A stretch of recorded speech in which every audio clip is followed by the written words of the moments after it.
out! Whether it is by memes, simple misunderstanding, rule of cool gone too far, or just simply someone pulling something out of their ass to make their faction sound like the coolest thing there is. My source is that I made it the Much like real-world history, 40k lore has seen a share of myths and misconceptions since its earliest days. Though when it is a setting when you have space elves going around turning people into glass statues for fun, people tend not to bat an eyelid if afterwards you tell them that there are a race of strange green fungus people out there with funny Cockney accents who can supposedly imagine things out of thin air, or that there's a planet out there in the cosmos full of gas mask-wearing enthusiasts with a negative value for their own self-preservation instincts.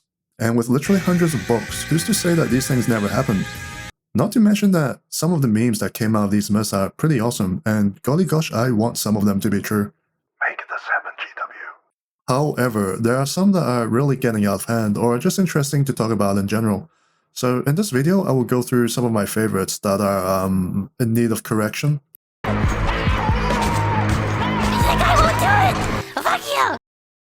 The world leaders are one of those prime cases where they are suffering from their own success, with their aesthetics being so iconic and catchphrase being, well, too catchy.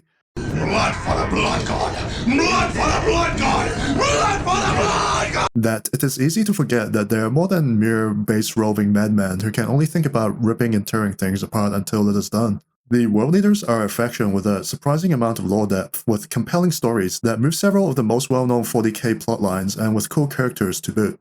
So it is unfortunate that they've been flanderized in the wider community into a caricature of their former selves. But anyway, I was watching the Space Marine 2 multiplayer trailer when I came across a series of these comments in the comments section,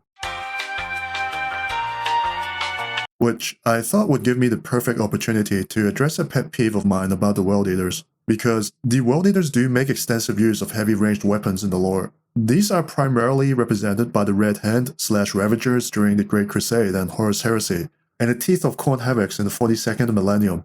Admittedly, the Teeth of Khorne are from an older edition of 40k, but even then, in more recent lore, we still have World Eater Havocs appearing in books such as in KHORNE, The Red Path, as well as being represented in larger formations like the Crimson Beasts. That is because when Special K is sitting on his pile of skull-shaped cornflakes, he needs some quote-unquote milk. He needs some milk! Strawberry-colored milk, if you get my drift. But seriously, it's not just skulls for the Skull Throne that Khorne wants, but he demands blood for the giant lake of blood that his throne sits on top of as well. So while the axe-wielding berserkers seek to add skulls to the Skull Throne, units like the Teeth of Khorne support this endeavor by causing the maximum amount of blood shed as possible by pulverizing blood and flesh with a heavy weaponry, of which ones that spit out an enormous amount of Daka are preferred. Think autocannons, frag launchers, and chain guns. And if it sounds out of place that the followers of Khorne are using ranged weapons then consider that Khorne himself employs various ranged weapons in his arsenal, including skull cannons, various configurations of soul grinders, and a lot of skulls. He is the god of war after all, and ranged warfare is a big part of that. If I can borrow a passage from the Star Phantom's 1d6 Chan page, when the Marine's incredible precision and reflexes are taken into account, absolutely perfect for heavy weapons, and if your enemy does manage to close with you, well, you're a motherfucking Space Marine. So they'll wish they stayed the hell away from you.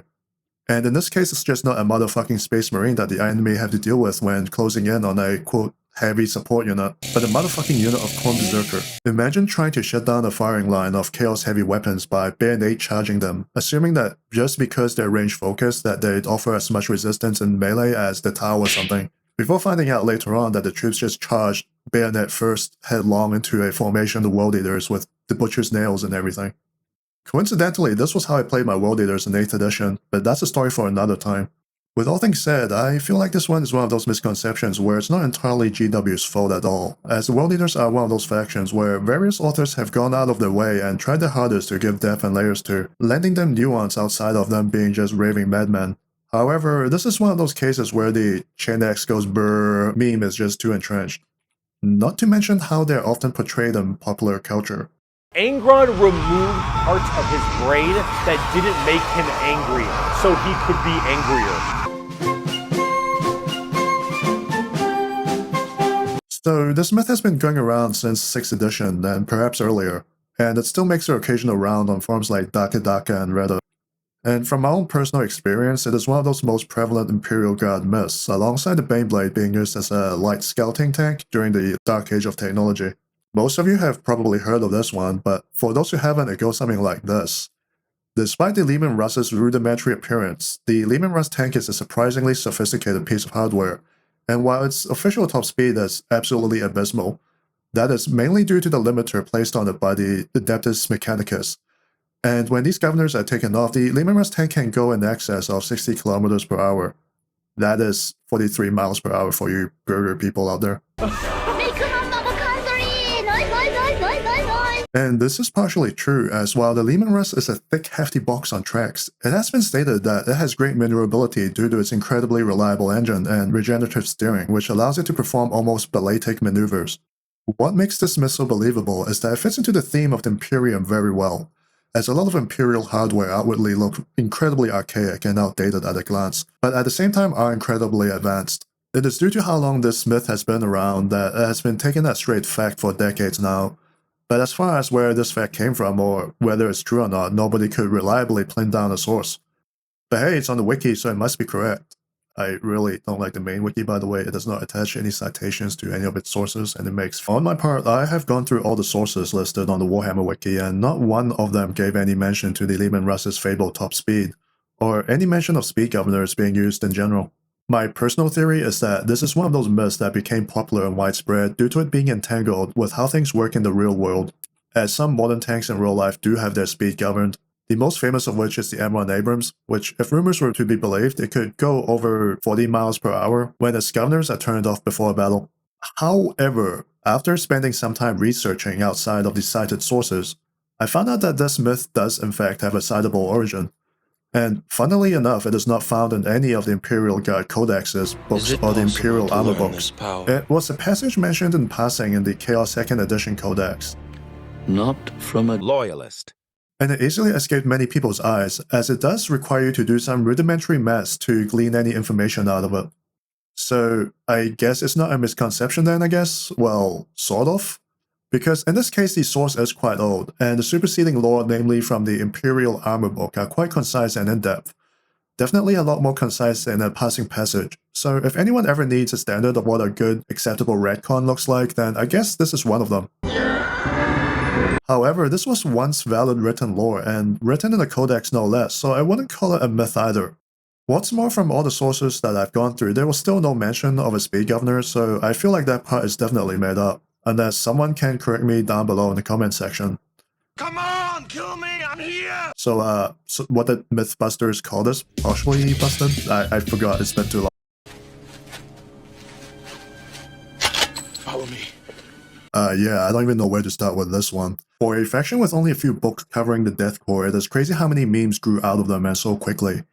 And unfortunately, with memes come misinformation. Firstly, the Death Korps are not in a rush to, quote-unquote, get to the finish line, so to speak, acting with absolutely no regard to their own lives. While they do seek to redeem themselves in the eyes of the Emperor, and are generally without fear, they are still mortal men.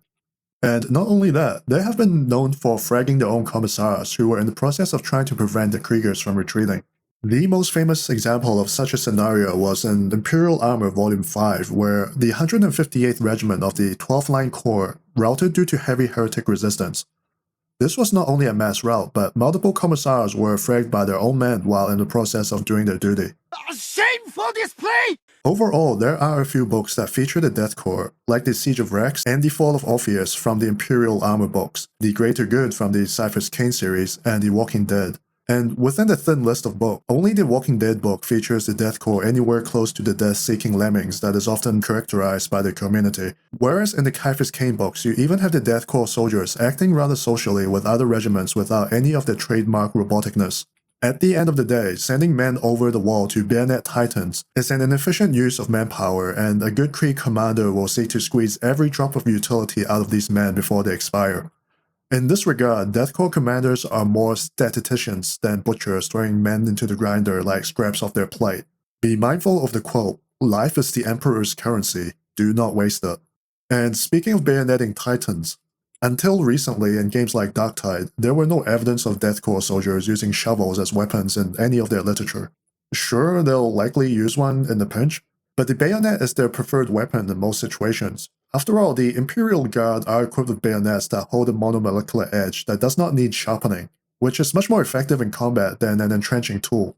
Like with the Leman Russ, this probably came out as a rule of cool misconception due to it being tied with the real history where sharpened shovels were used as a last-ditch weapon in trench warfare during World War I. Furthermore, the Death Korps using improvised weapons such as shovels would be a bit out of place as well due to their rigid discipline and training that encourages conformity. And so far written lore has stated that they're well known for their bayonet skills. Overall, I was hoping that the new Rex book would flesh out the Death Korps a bit more, but that didn't really happen. I might do a book review on it one of these days if people are interested. With their rumored focus and range expansion coming with the Imperial Guard Codex later next year, I hope to see them fleshed out a bit more.